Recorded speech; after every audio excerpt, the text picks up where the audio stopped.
Hello good people and welcome back to Level Up Your ELO with Grandmaster Magnus Carlsen. He's still not a guest speaker in this channel because we haven't hit 1 million subs yet, but it doesn't mean we can't study one or all or his greatest games. This one is about super solid chess, followed by an absolute tactical carnage by, I believe, the 14-year-old Magnus Carlsen. Are you guys ready to level up your ELO? I hope you are. Let's get it! Round 1. Fight! So this game took place in Sandnes, Norway during the Norwegian Championship. This is 2005 and Magnus is only rated 25-28 against Atle Groin. I hope I didn't butcher that. I probably did. Black's ELO is 23.94. Oh, before I forget, if you do like this content, find it entertaining, or it helps you boost your chess understanding and or ELO, please leave a like and sub. You have my gratitude. Let's get started. So Magnus starts with knight to f3, the ready. d5, d4, turns into queen's pawn. Knight to f6, symmetrical, c4, some form of queen's pawn game. And c6.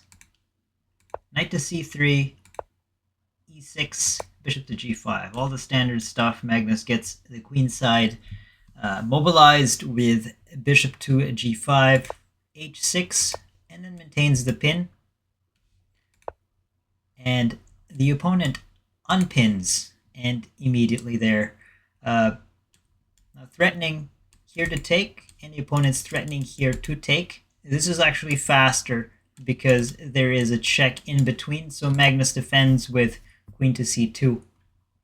And here the opponent plays knight to e4, a superfluous move. And one concept I want to talk about actually is not to move a piece unless you have to in the opening twice, because you will lose a tempo. As black, you're already down a tempo. Moving a piece twice means you're down 2 tempos. It's suggested in a stronger line, a more solid line, is just bishop to e7. After e3, knight b to d7. After bishop to e2, probably takes. But the problem with these positions is this bishop. Look at it's staring at granite, its own pieces. And this queen move, even though it was tempo gaining, the queen will have to reshuffle here or here back to push and maybe develop the bishop there. The problem is in this kind of position is the bishop. So playing an opening that's kind of passive. Again, I'm not rated 22-94, but yeah, after queen to c2 defending, knight to e4 is a bit, tempo delaying. So e3 by Carlsen, and then bishop to b4 by the opponent, which it all looks good until you realize that after bishop to d3, all of white's pieces are developed. You have a bad bishop, an undeveloped knight, and a rook that's stuck in the corner. And how did that happen? It happened because of this. One move. And sometimes in these kind of maneuvering positions, and in any position, if you're a solid enough player and you've been playing a while, sometimes you just need one tempo-losing move to just absolutely destroy your game. And I just want to point out that already in this game, Carlsen is in a driver's seat. The opponent tries to double the pin at least with that move. And Carlsen just castles, ignores it completely because he has a center. He has these 2 pieces and already an active bishop. And the king is safely tucked away. And you can't pawn storm it yet, because that's not correct. After takes, that pawn is poisoned not because of the immediate tactics, but like I said, tempo, and black has lost so many tempos. After rook takes, you'll notice that you have a bishop slicing there, you have a bishop slicing there. This belongs to Carlsen, that knight belongs to Carlsen. You have one defender of one developed piece. Is that bad? Well, you guys tell me how that looks. Because what usually happens when you're delayed in development? What did Morphy do to his opponents when they're behind in development? He crushed them tactically. So, bishop 2, and then knight. Now you can see the pressure is mounting, my friend. The pressure is mounting. Bishop 2 d6.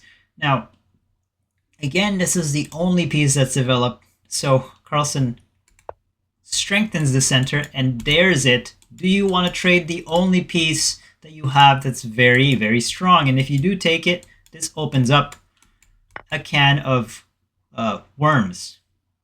Because this is aimed at. It's just bad. It's just very bad. And the queen has this. And you have this for white. So, after f4, the queen realizes she doesn't belong in that square. So now, Carlsen centralizes. Yay! Even further. After queen to e4, black quickly reshuffles and tries to get things out and going with the move b6. But yeah, you guys see this? Carlsen saw that. And it's one of those things now that after you've developed your position with a powerful knight, bishop, here, lots of arrows, now you can steamroll your opponent. Here, Carlsen plays. Knight takes on f7, sacrificing the knight. Now you can't castle. His position's busted. Here, the opponent took with the queen. And Carlsen adds another pin. Pin to the queen. And you can't even take it because your king is pinned. And now the carnage starts completely. If and when you've centralized your pieces, you've improved your pieces. This is like the second point I want to talk about. The first one is try not to move the same piece twice in the opening because you lose the tempo, especially if you're black. The second one is this. If you've improved your position to the fullest and you can calculate and well and see, now it's time to attack. And Carlsen doesn't waste time. He, of course, played the knight move after takes push. The queen tried to get out of the way and out of the fray. But Carlsen just adds and starts mounting an attack. Queen takes, or sorry, bishop takes with ideas of open check. And I just want to explain the amount of damage that undeveloped pieces in a center, not even a centralized king, and still centralized king, what it causes to the opponent that's on the receiving end. Say you decide to take that. After hit,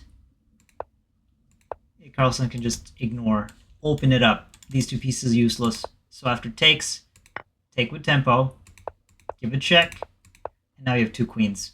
Takes here, takes here, takes here. Yeah, it's this rook won't even see the light of day. And if we go back, just sheer brutality. If you don't take and shuffle to that side, then damage, takes, and Carlsen wins your rook. And possibly this pawn.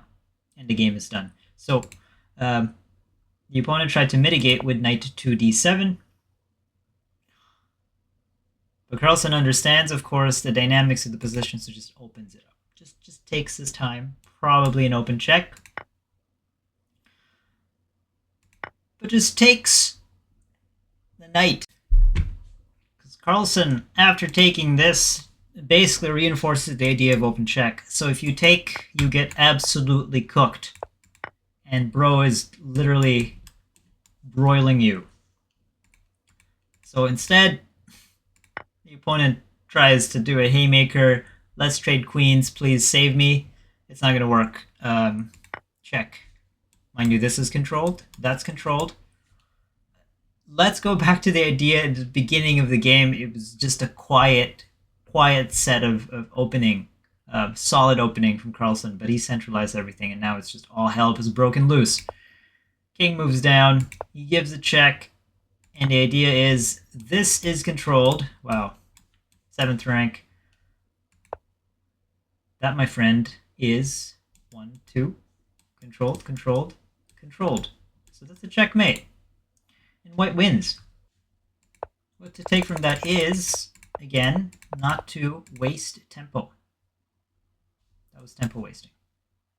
fact, you could argue that this was probably superfluous too, because you need to develop your bishop at some point.